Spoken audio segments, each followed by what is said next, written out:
so fortunate to have Tim with us here this evening. And I have known Tim for a number of years, and I found Tim to be such a warm and open person. And he's very inspiring, and he's been inspiring to me for a long time. So I think at that, I'll announce Tim's talk, which is the solution to all problems, and I will listen with bated breath. So, thank you, Tim.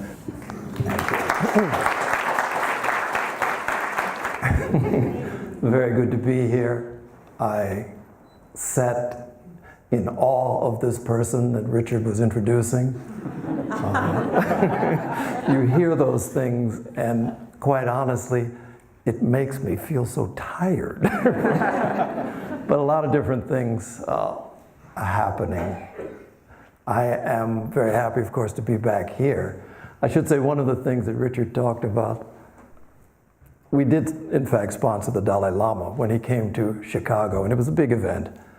From the very beginning, we had said that we would raise whatever funds were raised from the event, we would put it toward the causes of the Tibetan people that His Holiness designated. So we did that. But, you know, I have to say, it was a wonderful event, but for me, perhaps one of the most wonderful parts of it, this is an experience I wish everyone could have. And it really, I started to think if I had to have a particular job, this would be what it was. And the job would be, I went to New York to give them the money, and the feeling of handing over 400,000 US dollars and giving it away was the most wonderful feeling. I could do that every day. But it was something that turned out quite well. I want to talk this evening, obviously, you know, the topic for the evening, the solution to all problems. Either it's very grandiose or very cheeky, or maybe it's even accurate. And I'll leave that to you to decide. But it's a subject, you know, that I had to give some thought to, obviously. When we talk about problems, I have a friend in the United States who is he's a poet, and he has this idea about problems. You know, problems, he says, are small things. And you just look at the language we use to describe a problem. We have a problem. So it's something small enough that we can kind of encompass it and we can have this problem. He says that you get to another level and then you talk about troubles. And even the language shows that the magnitude has expanded because we're in trouble. But then he says the realm of wisdom, the realm that really is something that can shine some light on these troubles, these problems, he describes it as the realm of mystery. So that which we can experience, but perhaps cannot fully describe, is this realm where problems, troubles become subsumed within this greater something. So anyway, as far as problems go, it occurs on many different levels. I mean, for all of us, personally, there are issues that we encounter. I mean, everybody, I don't care how good things are in your world, everybody has problems of different sorts. Health issues, they don't get along with certain people, you know, the whole range of things. And I think ultimately, there are all sorts of levels of even at the personal. I mean, my father lived to be 92 years old. And he, you know, after he retired from work, he wasn't wearing a suit that often. And he said, the older he got, this certain thing started to happen, which was every time he would put his suit coat on, generally it was to go to somebody's funeral. You know, 90, 92 years old. All of his good friends were dying off. He said he would put his suit coat on, he'd reach in his pocket, and he says, what is this paper in here? And every time it was the last funeral that he had attended. the obituary. So the thing that many of us wish for ourselves, long life, at a certain point there are complications even with something like that. That bit by bit, we always find different things, losses of different sorts. And so part of what we need to do in this life is to try and figure out how we can address these things, or if there is a way. If there isn't, fine, eat, drink, and be merry. But if there is, it might be something worth investigating further. So personal problems is one of those levels we're very familiar with. We have family issues. I don't care how good your family is. Everybody's got that particular uncle or that aunt, with their issues. Every family has them. And social. You keep going up. The problems sort of spread socially. I'm not all that familiar with New Zealand's history and the things that have made it into the nation that it is. But, I know for a place like the United States, you have all sorts of social issues that go back and they have their roots in history. The U.S. wasn't that different from New Zealand in the point that people came from someplace else and found this beautiful land. And in finding it, somebody got moved to the side and somebody took prominence, and those caused problems of a social sort. And then we have all of these global issues now that you're all very much aware of. On the level of nature, it has actually gotten to the point, if we're perfectly honest, where humanity has become a force of nature. Not for the good, but has become a force of nature in that our collective behavior is now something that is influencing the climate, influencing the weather patterns. And this is a human-generated thing. So all of these different levels. I was looking today. The 25th largest nation in the world, in terms of population, would be actually a nation of people with no nation. All of the various people who are fleeing from different countries in the world, who are rootless at this point, wandering around the globe trying to find some sort of safe haven, their numbers would comprise the 25th largest nation in the world, bigger than South Africa, Poland, Argentina, need we say New Zealand? But these are the sorts of things that we're aware of. And so if there's something that can address this, then maybe we need to give it a little bit of attention. And perhaps that's what we'll dwell on during some of our time this evening. So just to suggest a possible way that we can look at some of these things. We all know what a volcano is, and particularly in New Zealand, you know what a volcano is. Richard scared everybody that was in here the other night. We had a conference of people coming from all over the Indo-Pacific region. Dorothy was going to speak to the people, and Richard said, well, welcome to Auckland, where we have 48 volcanoes. So, and I saw people looking around getting scared. He said, but I don't think they'll go off tonight. So a volcano is one of those phenomena in nature we're all aware of. And when we think about a volcano, generally we point to the gas and the lava and the heat that comes out during an eruption. That's what we recognize. But I think in a sense, we all also know that what we see as this eruption is really a symptom of something going on much deeper.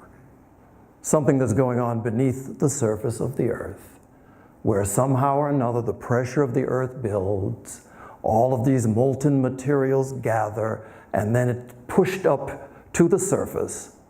And when it appears at the surface is when we become aware of this activity that has been going on beneath the ground. I think similarly with a lot of the things that we experience as the problems we're facing in the world today, it's a similar process going on. That the various confusions, the various irritations, angers, hatreds of the people in the world have a way of acting beneath the surface of our vision. And at some point they coalesce, and when those points come, they express themselves as a war in one place, or as starvation of a people in another place. So many different ways that it erupts into the world scene. And then we can point to something and say, ah, there it is. But we need to look underneath. So probably, if we were to look at it, all of this collective energy, these collective confusions, these collective emotional issues of individuals, countless individuals just like us, is what contributes to this stream of constant creation of problems and issues on the human scene. So probably the place we might want to look first, is not at the biggest picture, but maybe at ourselves. If I had to say identify what this core, what this root issue is that brings about all of these various sorts of things we encounter, probably the way I would express it is that the root problem is one of wrong identity. That we somehow have this habit of taking on and then living through these false identities. Actually the word personality talks about persona, a mask. So these various masks that we assume cause us problems. So here's one way we can approach it. Let's just start tracking this process that we engage in from the moment of birth.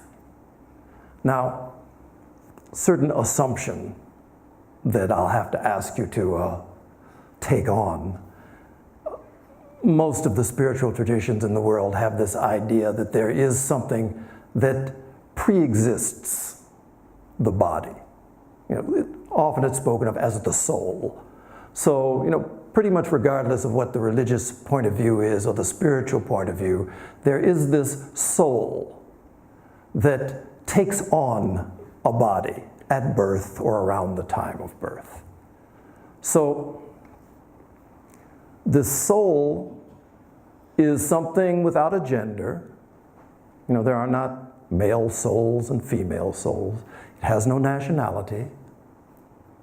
It has no religion. You may not believe this, but there are not even specific New Zealand souls. I hate to tell you that. But so this soul, at the moment of birth, I can take myself as the example for this. The moment I was born, there's something that happens. You appear on the scene.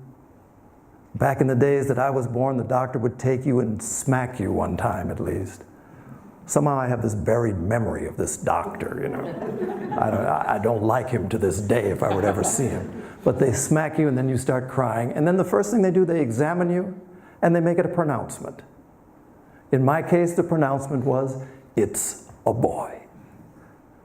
And so from this moment, the soul's first meeting with this world, a certain identity becomes impressed upon this being. And so as a boy, depending on the particular social, your society and your culture, there will necessarily be certain expectations. There's a certain way that you will have to live, and you will be socially pressured to behave in this way. And so in the US, for a boy, in playing, if you pick up a gun and you shoot somebody, you're A-okay. You know, you're just this is a normal boy. You know, cowboys, army, if you're shooting someone, you're fine. This is normal growth. If you find that you like your sister's dolls, or if you like to wear your mother's clothing, then this is behavior that will be resisted, and even violently, because this is contrary to the identity that has been ascribed to this newborn entry into the world. Soul is neither. It's not a male and it's not a female. So cool. That's one thing. You get a gender right off the bat. Next thing, they're going to give you a name. So, you know, whatever the name is, whatever your family name is, your family, there are certain ways in which that family behaves. There are people in groups that it likes. There are others that they don't support. And depending on what culture you're born in, honestly, your family name will determine whether, when you're standing in the presence of someone with a different name, whether you bow your head or whether you look up and look straight in their eye. The level of your social status will be determined at this moment of birth solely by virtue of the family into which you were born. So you get a name, you get a gender. Most places you'll get a religion. You know, depending on the country you're born into, you'll get that religion. And again, you'll be expected to grow. You get a nationality. And it just goes on and on and on. You know the process. And so identity after identity after identity gets laid upon this soul that has made its way into this world. And the process goes on as you are a boy, is what you encounter. You are named Tim. You are from the family of the Boyds. You are a certain religion. You are a certain nationality.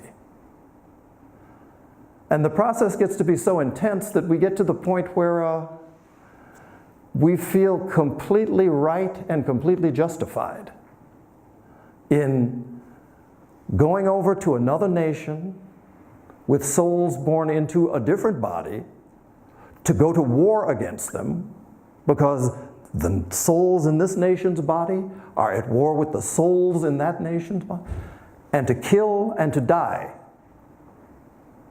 because of these identities that we have come to accept. So the process initially is one of being assigned an identity. We are told, you are this, you are that. And so this is the initial part of the process. And if that was all that there was to it, I mean, it would have its effect, but it wouldn't quite be so all-encompassing, perhaps. But a certain point does, in fact, occur during this process, where invariably the emphasis shifts from you are to a point where we actually begin to say, I am. And then the process is complete. We have taken on these identities. We will fight for them. We will defend them. Don't let anybody attack my nation, my religion, my family, because somehow or another, that's who I am. And so out of this, obviously, there's certain problems that ensue. So I am becomes the pronouncement. A boy, a New Zealander, or excuse me, a Kiwi, and on and on. And even there, it doesn't stop. Because it reaches a point where with all of us, these various identities that we assume, it's not just enough to say I am, but at a certain point, we don't just I don't just want to be an American. I want to be a good American. I want to be the best American. I want to be a rich, handsome, famous American. I don't want to just be a member of the Theosophical Society. I want to be president of the lodge. And if you're foolish enough, I want to be international president. But you see how it goes. I mean, it's one of those things where it's not too hard to imagine how it is that we have a world dealing with the conditions that it does deal with. If you have a world population of 7.5 billion people, or whatever the number is, some staggering number, 7 billion people, all involved in the same process, all involved in this process of self-expansion and self-assertion and identity expansion, of course, the problems that we find ourselves experiencing now are to be expected.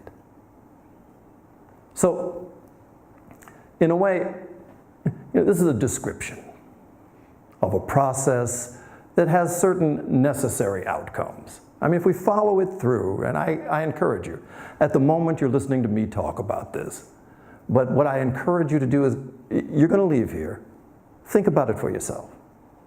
Is, in fact, this an accurate description?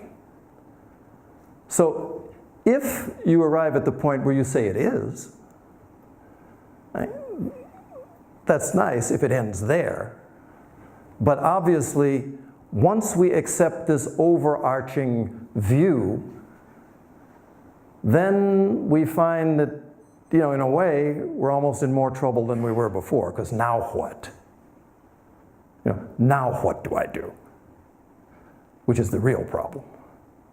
So, what do we do? I think perhaps, during our time this evening, maybe what I can do is just paint two broad directions. I mean, obviously a lot of the things that we deal with in everything, we all have very different temperaments. So, there's that expression that one man's meat, and for you vegetarians, one man's tofu is another man's poison. And the same is true for women, by the way. So, one person's preference and enjoyment and path of unfoldment is something that doesn't necessarily work for another. So perhaps we can suggest two different ways. In Indian spirituality, there's this expression. It's actually one word repeated twice. The word is neti, neti. And it has a meaning. The meaning of it is, it means not this, not this. So neti, neti. In the US, they'd say it sounds so nice, you had to say it twice. Neti, neti. So the idea of it is this. If we start to have some sort of need, we feel a need to examine, look at ourselves. The essential question for all of us at some point is, who am I really? And that's all that we've been talking about so far. Who am I? So if, in fact, this becomes a question that has some importance to us, then this neti-neti process is one of the ways it can be approached. So that's to say, we sit down with ourselves and engage in a certain level of self-inquiry. And so we ask ourselves the question, who am I? And obviously certain easy answers will bubble up. And it's the ones that I was talking about. Who am I? And so you just pick an identity. Oh, I'm a New Zealander. And so you look at that and ask, well, is that really true? Now, if this soul had come into a different body, in a different place, would you be a New Zealander? And obviously, no. That there's something more profound going on within us than the nation that we identify with. And you go through this process. So, New Zealander, not this. Then you ask another, my religion. You know, am I this religion? And if you examine it, you'll start to find that not too many of these things hold much weight. We may reach a point where there's certain things that we just won't, I'm not letting this go. I had a teacher, he was a mentor. Very, very wise man, he was a cigarette smoker. And we'd all, he had a whole bunch of us young guys and women around him, studying with him. We'd always say, look, old man. We called him the old man. These cigarettes, they're not good for you. Why don't you stop smoking these cigarettes? And he would say, look, I have given up so many things in my life. I'm keeping these. He said, in fact, when I die, put a pack in my coffin so that when I get over there, I can light up. So, he was serious about his cigarettes. He wasn't giving that up. I should say, too, though, he did die of cancer. So he took it seriously all the way to the end. But we may run into certain things that we're just not ready to fully analyze and fully examine, and so perhaps the process stops at a certain identity that is just too dear to be challenged. That may happen. But neti. Am I this? Not this. Am I that? Not this. And so really it's a lot like peeling away at an onion.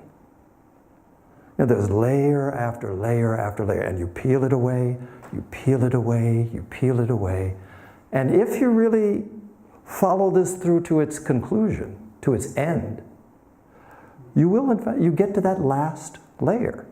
There is a point, even in an onion, where you peel something away and there's nothing left to peel. So then the question is, of course, when you peel that last layer away, what is it that remains? And, it would be nice, it wouldn't be nice if I were to give you an answer, actually. Because that's this process of discovery. But it's something that very often we don't want to get there, because when you peel that away, for all that we can see, there's nothing left. There's nothing. Which in Buddhism, one of the synonyms for wisdom is emptiness. That everything ultimately is empty, has no inherent existence. So that's one possible avenue of approach. Neti. Another one, so this actually, the way this is described, the term for this particular approach is the via negativa, the negative way, because it's all about subtraction. To a certain extent, if we were to talk about the arithmetic of spirit, perhaps, for those who are drawn in this direction, it's not addition, it might be subtraction. Because I think the course that we find ourselves on in general is this process of adding more. We always want to add one more thing. And even, it's worth considering, because for those who find themselves on a spiritual path or find themselves attracted to something like Theosophy or the ageless wisdom teachings, it would be nice to think that because we have found something that has, great value and wisdom throughout the ages, that we might be immune to these processes of identifying. But, I've been at this for a while now. You said I joined in 1974. I've been a member for a long time, and I interact with many, many different spiritual groups and spiritual paths and people around the world. And I find that really, very often, it almost works in the reverse way. that people who feel that they have found something of ultimate value, generally we all understand it through our own limited ways of seeing, but it's something that we will cling to desperately. And you often find even that you find people who feel that they are the most involved and the most devoted are the ones who have the most controversies with each other. Now, how does that work?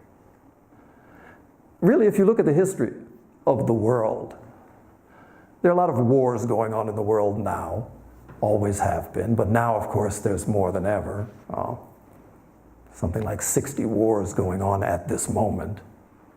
And actually, there's 60 wars going on, and this is the figure that just boggles my mind. 60 wars, and in those 60 wars, there are 600 different groups, factions, that are involved. So it's like 10 per war. And it makes me think, how do you know who you're shooting at? There's 10 different groups out there. How do you know who to target? But if you look at the history of the world, people go to war generally over things related to nation. And much in our times, in the times of the nation state, there's been a lot of carnage related to wars of that type. But when you really look at it, in the history of humanity, more blood has been spilled in the name of God, and you pick which God it is. More blood has been spilled in the name of the highest, in the name of the projection, the epitome of love, of power, of oneness, of unity. More blood has been spilled in the name of God than anything else. And I think this identification that we take on, that we are the ones who are in touch with the highest, has an effect. So anyway, neti, one particular approach, via negativa. So now there's another approach we could call the via positiva. So the way of radical subtraction was one, and a way of radical addition, in a sense. One of the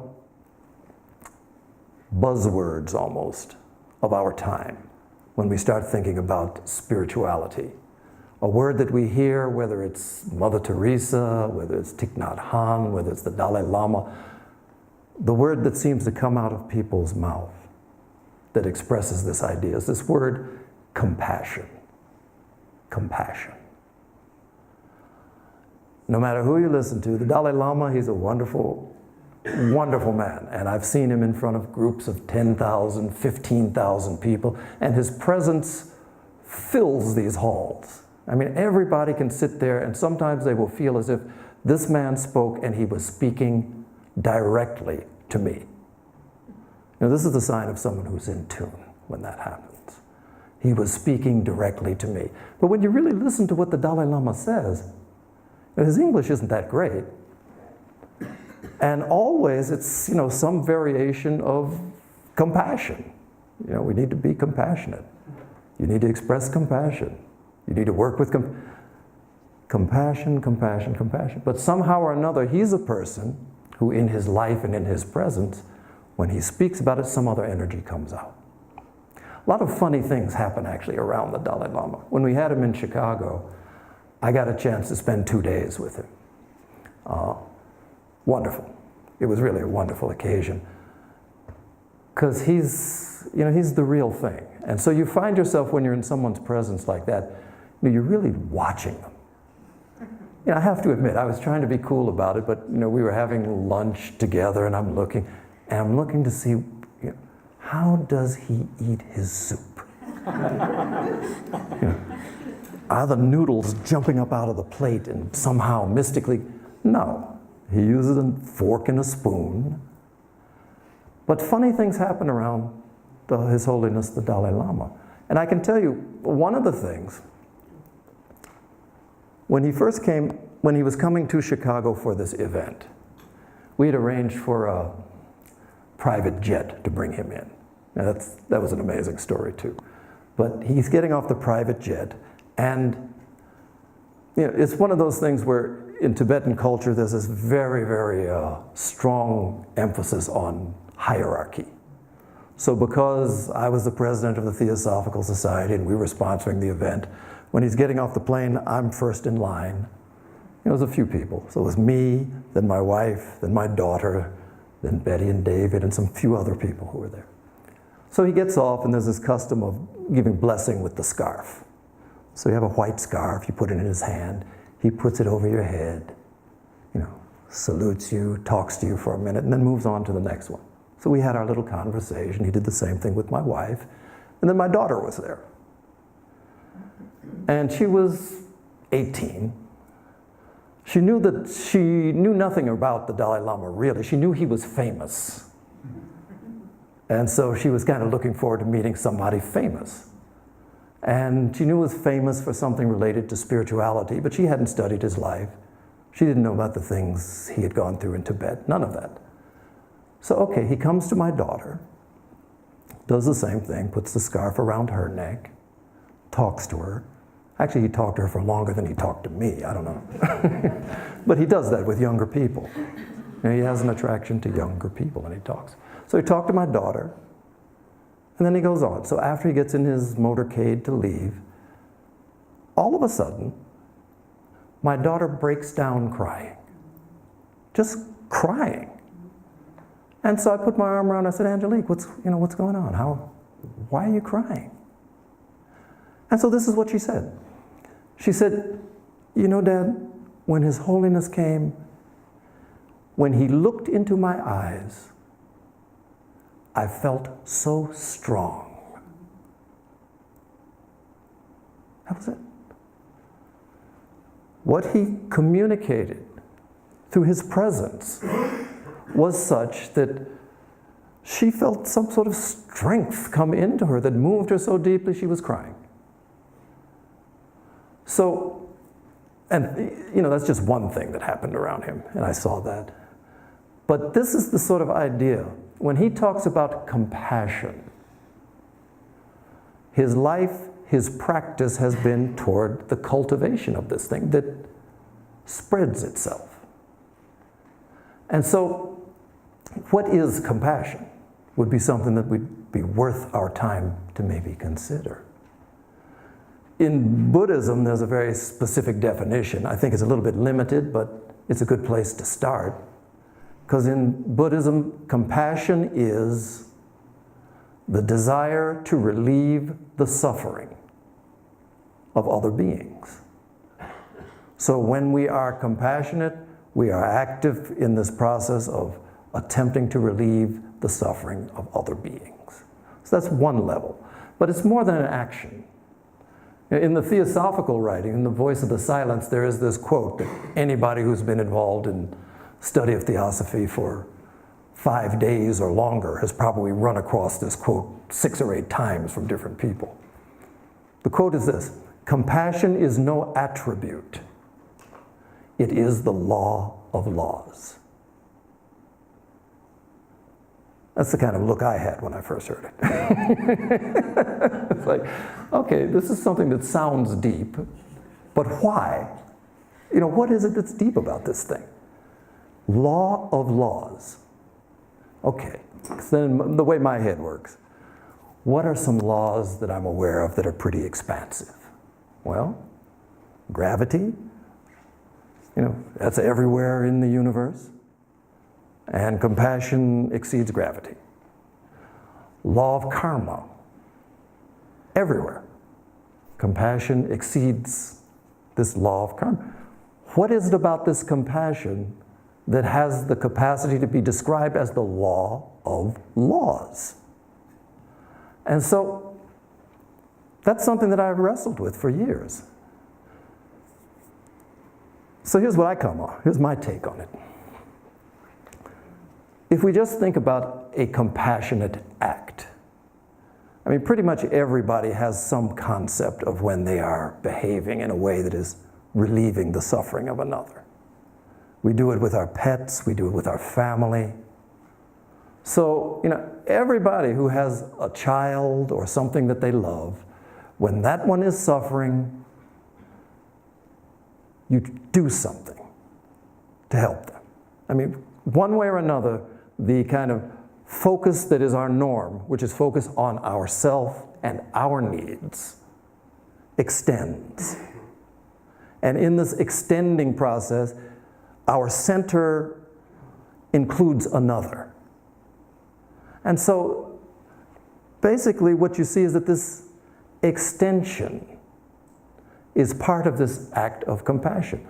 If you can extend to include a family, that center increases.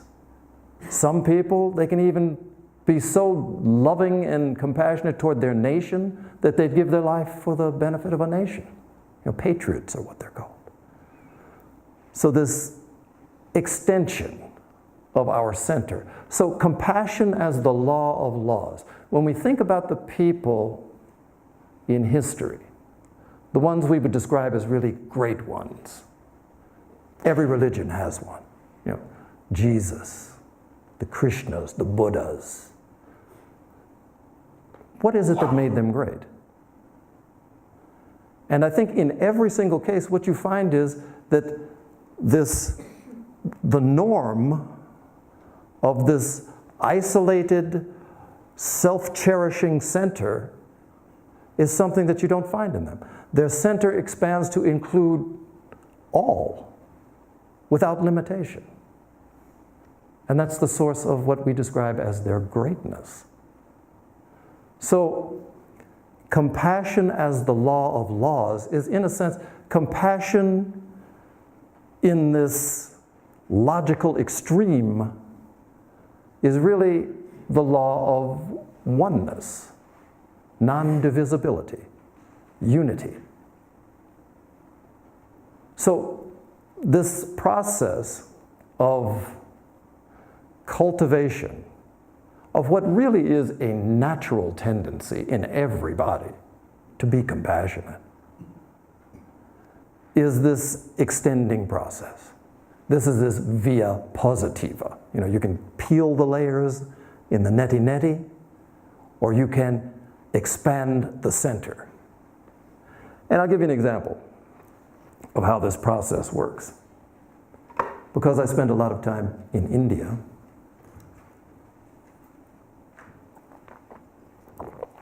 one of the people who is of great merit and great note is Mahatma Gandhi. And you think about Gandhi, his life course. Interesting thing many people are not aware of. Gandhi started off his career, he was a lawyer. He was an attorney. He studied in England, and later in his life, the source book for his loving action in India, he would describe as the Bhagavad Gita, the Lord's Song. Very small piece out of this larger work, the Mahabharata. But he wasn't even exposed to that in his youth. When he was in England as a law student, he was a very British man who happened to be from India. And he became aware of, there were two people named Kitely, an uncle and his nephew, who were involved in the Theosophical Society at the time that H.P. Blavatsky was alive. They brought Gandhi by to meet H.P. Blavatsky. He met her, and they gave him two books. One book was The Key to Theosophy. The other book was the Bhagavad Gita. And from that association, this is his words, from that association, he went on to become so deeply enmeshed in the teachings of this Gita that it shaped his whole work through India. But anyway, he started off as a lawyer. And in South Africa, he was a lawyer who was angry about the mistreatment of his people in this nation. Apartheid didn't just deal with the African population, it also dealt with the Indian population. So he was an angry lawyer. What's new with that? Quite honestly, in the United States, angry lawyer is the norm. This is how he had his beginnings. But this act of this compassionate extension to, first of all, his people in South Africa. Then it came back to India, and has extended this compassion not just toward his people of India, but also to the British as well. I mean, he became very aware everyone involved in this cycle was losing and hurting and suffering. And this extension of his consciousness was such that step by step by step, it became universal, to the point where at the moment he was assassinated, the last words to come out of his mouth was the name of God. The consciousness moved from the individual, from the one, to the many, to the all.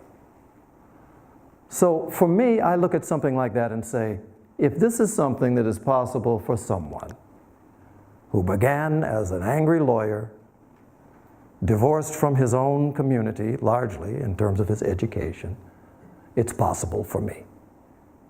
It's possible for us. So the process of recognizing the source of our problems begins with this awareness of certain false identities that have been imprinted and that we have participated in deepening. And then with that recognition comes a certain possibility, a certain freedom. And it is the freedom to release either by the examination and finding that they're insubstantial, or to release through recognizing that all of us are engaged in this same process, and so extending to include the all. Both ways work. So as a solution to all problems, what I've been describing this evening, we could say that it's something that in a way, it's very simple. The idea is simple. The problem, of course, is simple does not equal easy. If it did, we'd all be enlightened, but it doesn't. So, those how-tos, and not just the how-to. One of the beauties, quite honestly, it's a wonderful thing to be able to actually see clearly what's real. And all of us have had moments when that has occurred. The problem for us is that it's not a lasting experience. So it's a wonderful thing to perceive that. But one of the problems with seeing is that you can't unsee. One of the problems with knowing is you can no longer unknow. And so it places us in something of a dilemma. And it's the dilemma that we all have to deal with. Because quite honestly, some of these profound spiritual experiences that we look up to, we're very fond of placing the burden on the experts. Lead me, please, because I'm low. What do I know? But every one of us has had these profound spiritual experiences at one time or another. Those experiences where, for whatever reason, we find ourselves, at least momentarily, stepping away from our normal routine of self-obsessing. For some people, it happens watching a sundown on a beautiful day. You can stand in your yard or look out your window and have the experience of being so absorbed in the grandeur and beauty of this thing that for a moment, there's this release from the concerns about, the job, the family. We find ourselves relieved of this continual pressure of the nattering of these various identities for a moment. And that moment fades. And when it does, we look back and in our minds we say, wow, what happened? At that moment I felt peace. We describe it different ways. I felt peace. I felt whole. I felt secure. Various ways of describing it. But it comes, it passes. But these are profound, really it's a memory in a way I've come to view this whole process we find ourselves involved with. Once you find that this is something that's worth your consideration, in a way you're in trouble. Because then the choices become either moving forward, the effort, the self-discipline, the awareness that's required for that level of motion, or the other option is deny.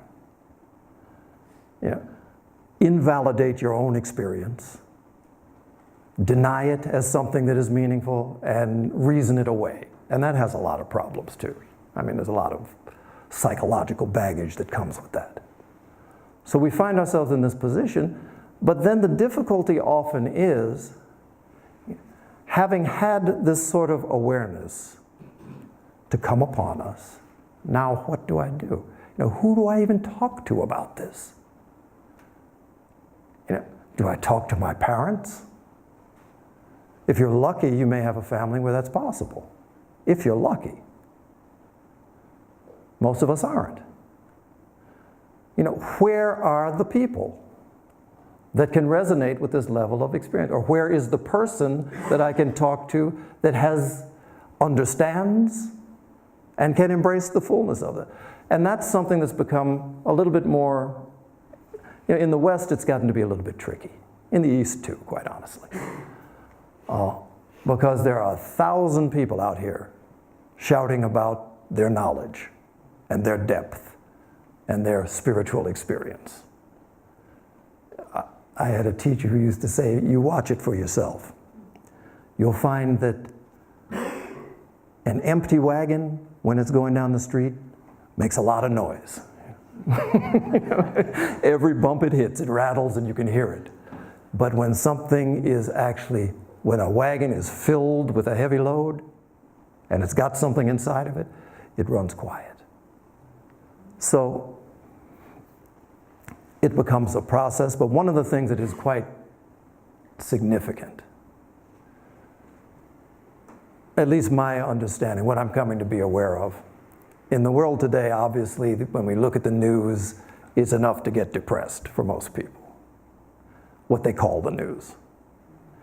But I can guarantee you, this meeting that we're having here tonight, this isn't going to be on the news.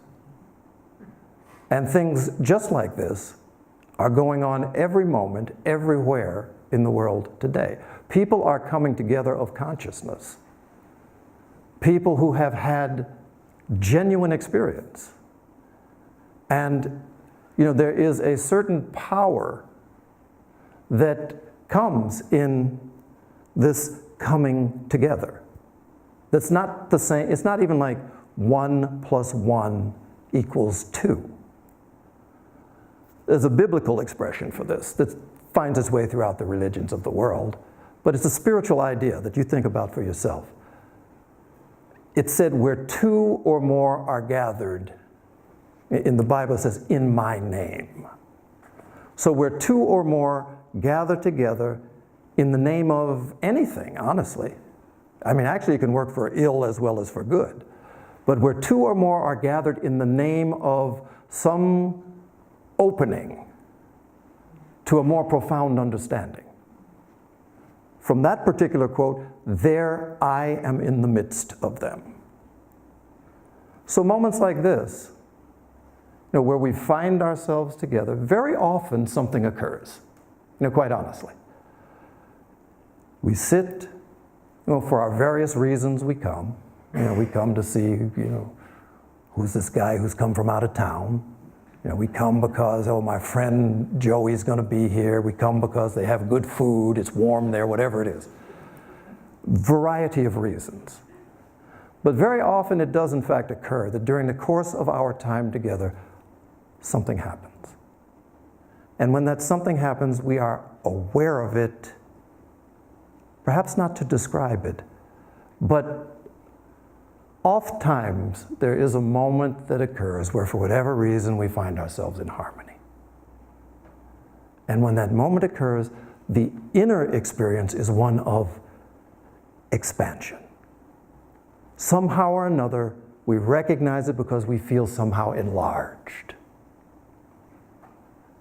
And really, it's in these moments that, this two or more gathered, there I am in their midst. These are the moments where we are actually of most use to each other and to the world we live in. Those moments where we actually become transparent to some more profound energy or presence, however you choose to describe it, that's able to make its way into this world. So that's something that we can do alone, but very often it's magnified when we find ourselves in each other's presence. So anyway, solution to all problems? I mean, I reached high, you got to admit. But I leave it up to you to decide whether there's any value in it. So again, thank you all for being so attentive. Thank you.